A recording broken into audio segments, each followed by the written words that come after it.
अस्सलामु अलैकुम वरहमतुल्लाहि वबरकातुहू। दोस्तों, उम्मीद करता हूँ आप लोग खैरियत से होंगे। कुछ लोगों पर शैतान हमला करता है और उनके दिलों में वसवसे डालता है, जिसका नुकसान ये होता है कि उनको मज़हब के अंदर खामियाँ, कजियाँ, टेढ़पन नज़र आता है, जिसके बाद वो मज़हब से बेज़ार होकर नास्तिक की तरफ चले जाते हैं। वो मज़हब को मानना छोड़ देते हैं, इनकार कर देते हैं। जैसा कि आज की वीडियो में आप देखेंगे, एक आदमी जो किसी मज़हब से बिलोंग करता था, आज उसने उस मज़हब को छोड़कर नास्तिक इख्तियार कर चुका है। तो नाज़रीन, आइए ये देखिए और इसके बाद आप सुनेंगे डॉक्टर जाकिर नाइक साहब से कि मज़हब इंसान के लिए क्यों ज़रूरी है और उसके कितने फ़ायदे हैं। तो आपसे गुजारिश है, वीडियो में हमारे साथ आखिर तक रहिएगा। पर अपने जीवन के 30 साल मैंने धर्म और धर्म ग्रंथों के अध्ययन में बिताए हैं।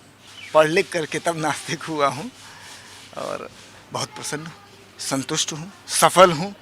सीधी सी छोटी सी एक बात कहूँ कि ईमानदारी से रहना, प्रेम से रहना, चोरी न करना, झूठ न बोलना, इस सब के लिए किसी धर्म की ज़रूरत नहीं है। ये मोरल बातें हैं, नैतिक शिक्षा की बातें हैं। इसके लिए किसी धर्म की ज़रूरत नहीं है। धर्म वास्तव में क्या करता है कि आप किसी गलत कार्य को इस ढंग से कैसे करें कि जिससे आपको ग्लानि भी महसूस न हो।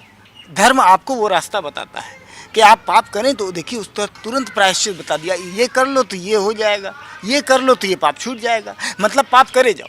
धर्म तो क्या व्यवसाय है, व्यापार है, कहीं भी देख लीजिए आप।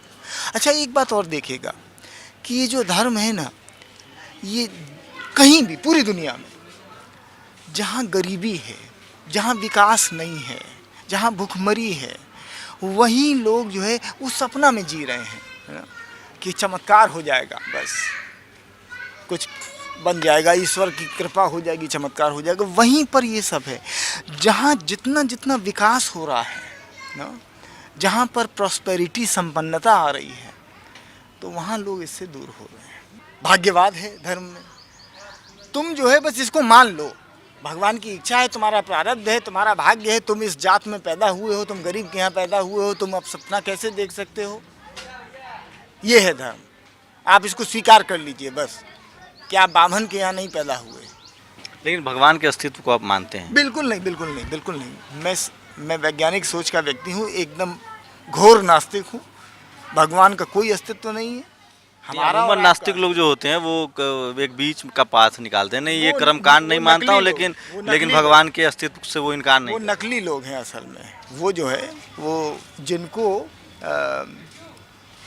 जो असल में नास्तिक की संगत करना चाहते हैं, पर उनको जो है चाहे समाज का वो कहें या जो भी कहें, या फिर वहाँ पर नहीं पहुँचे हैं, तो वो नकली लोग हैं। भगवान का कोई अस्तित्व नहीं होता। अस्तित्व हमारा है, आपका है। जो हम सामने देख रहे हैं प्रत्यक्ष है, वो उसका अस्तित्व है। तो भगवान का कोई अस्तित्व नहीं। देखिए, आपको भगवान की ज़रूरत क्यों है? आपके पास बैंक बैलेंस कम है, गाड़ी नहीं है, मकान नहीं है, नौकरी अच्छा चाहिए, इसलिए भगवान की ज़रूरत है? या फिर मरने के बाद स्वर्ग जाना है, उसके लिए भगवान की ज़रूरत है? नहीं, तो मुझे बताइए भगवान की ज़रूरत क्या है जीवन में? तो ये सब तो जो है भगवान, और ये सब तो मनुष्य के अंदर जो भय और लालच है, उसका दोहन करने के लिए एक काल्पनिक फिगर जो बनाया गया, वो भगवान है। तो भय को कैश कर रहे हैं और लालच को कैश कर रहे हैं। तो या तो डरा करके कि तुम्हारा ये हो जाएगा, और या फिर तुमको ये मिल जाएगा। इस दो के अलावा और भगवान की कोई और ज़रूरत हो तो बता दो। तो ये सब तो जो है मतलब खाने कमाने के धंधे हैं, और मैं उसी राह से गुजर के आया हूँ ना, इसलिए बता रहा हूँ। हमारे हिंदू भाई ने बहुत अच्छा सवाल पूछा है।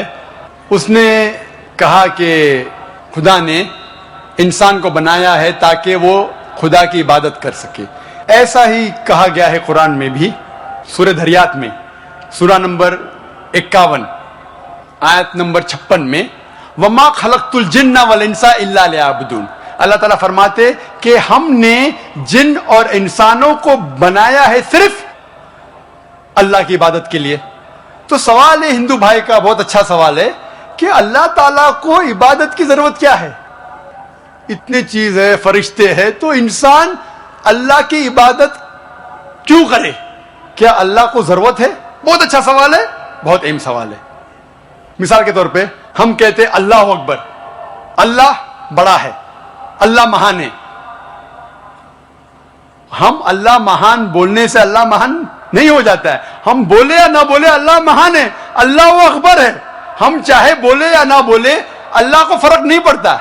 अगर हम नहीं कहेंगे अल्लाह अकबर तो क्या अल्लाह नीचे हो जाएगा, अल्लाह कम हो जाएगा? नहीं। क्यों हम कहते हैं कि अल्लाह महान है? अल्लाह ताला फरमाते हैं सूरह फातिर सूरा नंबर 35 आयत नंबर 15 में लिखा है कि अल्लाह doesn't require the creation but we require him. अल्लाह सुब्हाना व ताला को हमारी जरूरत नहीं है, लेकिन हमको अल्लाह की जरूरत है। हम अल्लाह सुब्हाना व ताला की तारीफ करते हैं, इबादत करते हैं हमारे फायदे के लिए। मिसाल के तौर पे जब भी हम किसी की तारीफ करते हैं हम उसकी बात मानते हैं। मिसाल के तौर पे अगर आपकी वालदा को हार्ट अटैक होता है और आप जानते हैं कि एक हार्ट स्पेशलिस्ट जो दुनिया में सबसे बेहतर है वो आपके पास आता है या मौजूद है, और एक क्वैक है, एक अजनबी इंसान, अगर वो अजनबी इंसान आपसे कुछ कहेगा कि आपके वालदा को बचाने के लिए ये चीज करो, और एक मशहूर हार्ट स्पेशलिस्ट जो आप भी जानते हैं अगर वो कहेगा कि आपके वालदा को बचाने के लिए ये करो, आप किसकी बात मानेंगे?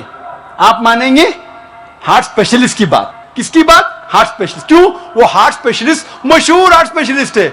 इसी तरीके से हम जब अल्लाह की इबादत करते हैं, हम मुसलमान, हम अल्लाह की तारीफ करते, अल्हम्दुलिल्लाहि रब्बिल आलमीन अर्रहमानिर रहीम मालिक यौमिद्दीन, सब तारीफ करते हैं अल्लाह की। जब हम तारीफ करते हैं कि वो हाकिम है, वो रहमत वाला है, वो सबसे बड़ा है, सबसे ज्यादा जानने वाला है, तो अल्लाह को तो फर्क नहीं पड़ता है। लेकिन हम जब उनकी तारीफ करते हैं उस अल्लाह की, तो अल्लाह जो अपनी किताब कुरान मजीद में हिदायत दे रहा है हम उसके ऊपर अमल करते हैं। हम जब उसकी तारीफ करते हैं तो जाहिर है कि उसकी हिदायत के ऊपर भी अमल करेंगे। तो हम तारीफ कर रहे हैं हमारी भलाई के लिए, हम उसकी इबादत कर रहे हैं हमारी भलाई के लिए। अल्लाह को फर्क नहीं पड़ता, अल्लाह को हमारी जरूरत नहीं है, हमें अल्लाह की जरूरत है। तो हम जब तारीफ करते हैं हमें पता चलता है कुरान में अल्लाह कहते हैं शराब मत पियो, तो हम शराब पीना छोड़ देते। फायदा किसका होता? अल्लाह का।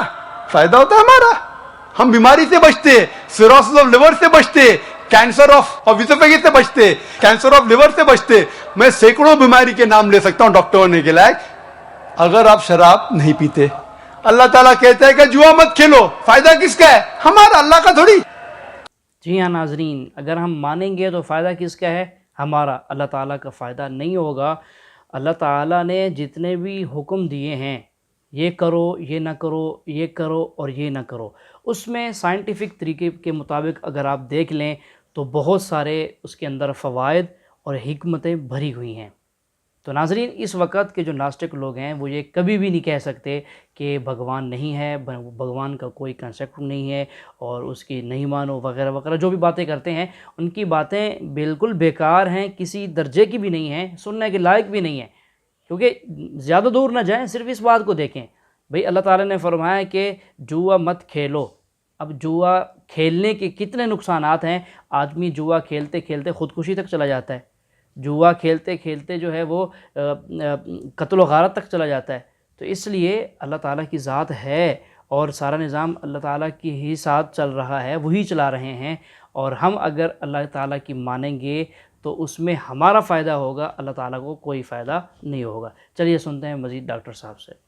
तो हम अल्लाह की इबादत करते हैं हमारे फायदे के लिए, ताकि हम आखिरत में सफलता पाए। अल्लाह ताला कहते हैं सूरह मुल्क में सूरा नंबर 67 आयत नंबर 2 में, अल्लज़ी खलक़ल मौत वल हयाता, अल्लाह ने मौत और जिंदगी बनाई ताकि वो ये जान ले कि हम में से कौन अच्छा है और हम इस इम्तिहान में सफलता पा सके। तो हम अल्लाह की इबादत करते हैं हमारे फायदे के लिए, अल्लाह को कोई फर्क नहीं होता। ये खुदा सिर्फ एक क्यों, एक से ज्यादा क्यों नहीं हो सकते?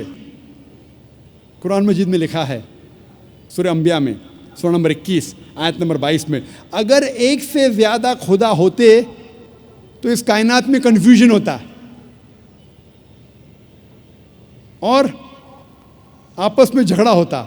अगर एक से ज्यादा खुदा होते तो कायनात में कन्फ्यूजन होता है, आपस में झगड़ा होता है। इसीलिए खुदा एक ही हो सकता है। मैं जानता हूँ कई दिगर मज़ाहिब में लोग गलत तसव्वुर करने के बाद ये समझने लगते हैं कि बहुत से खुदा है और एक खुदा दूसरे खुदा से झगड़ रहा है, एक खुदा दूसरे खुदा की मदद लेता है तीसरे खुदा को हराने के लिए, एक खुदा दूसरे खुदा का कत्ल कर रहा है। तो कुरान में सही लिखा है सूरह अंबिया में सूरह नंबर 21 आयत नंबर 22 में कि कई मैथोलॉजीज में अगर एक से ज़्यादा खुदा होंगे तो आपस में झगड़ा होगा। लिखा है सूरह मोमिनून में सूरह नंबर 23 आयत नंबर 91 में कि अल्लाह डज नॉट बिगेट अ सन, अल्लाह सुबहाना व तआला बेटा नहीं जनता। और अगर एक से ज़्यादा खुदा होते तो हर खुदा अपनी चीज़ लेके दूसरे पे थोपता। इसीलिए खुदा सिर्फ एक ही हो सकता। और कुछ लोग समझते हैं कि एक अलग खुदा है हवा के लिए, अलग खुदा है आग के लिए, अलग खुदा है पानी के लिए। हम पसंद करेंगे कि एक महान खुदा है जो सब पे कादिर है, जो सारी चीज़ों पे कादिर है, बनिस्बत 50 या 100 खुदा जो एक एक चीज़ का मालिक है। इसीलिए खुदा अकल से सोचे तो एक ही हो सकता है, ईश्वर एक ही है। इसीलिए सारे ग्रंथों में जब मुताला करेंगे तो लिखा है कि ईश्वर एक ही है और उसी की इबादत करना चाहिए। जी हाँ नाजरीन, खुदा अल्लाह ताला एक ही हैं और उन्हीं की इबादत ही करनी चाहिए। तो नाजरीन, जितनी भी रिलीजन हैं उनमें यही बात उनकी किताबों में लिखी है कि खुदा एक है, उसी की इबादत करनी चाहिए। इससे आदमी दुनिया और आखिरत में कामयाब होता है। तो नाज़रीन, आज की हमारी ये वीडियो थी, आपने देखी है, दलाइल के बुनियाद पर डॉक्टर साहब ने बातें की हैं। उम्मीद करता हूँ आप लोगों को समझ आ चुकी होंगी। और आज की ये हमारी वीडियो जो है इसको लाइक और शेयर भी लाजमी कीजिएगा और हमारे चैनल को सब्सक्राइब कर दीजिएगा ताकि रोज़ाना आपको एक नई वीडियो मिलती रहे।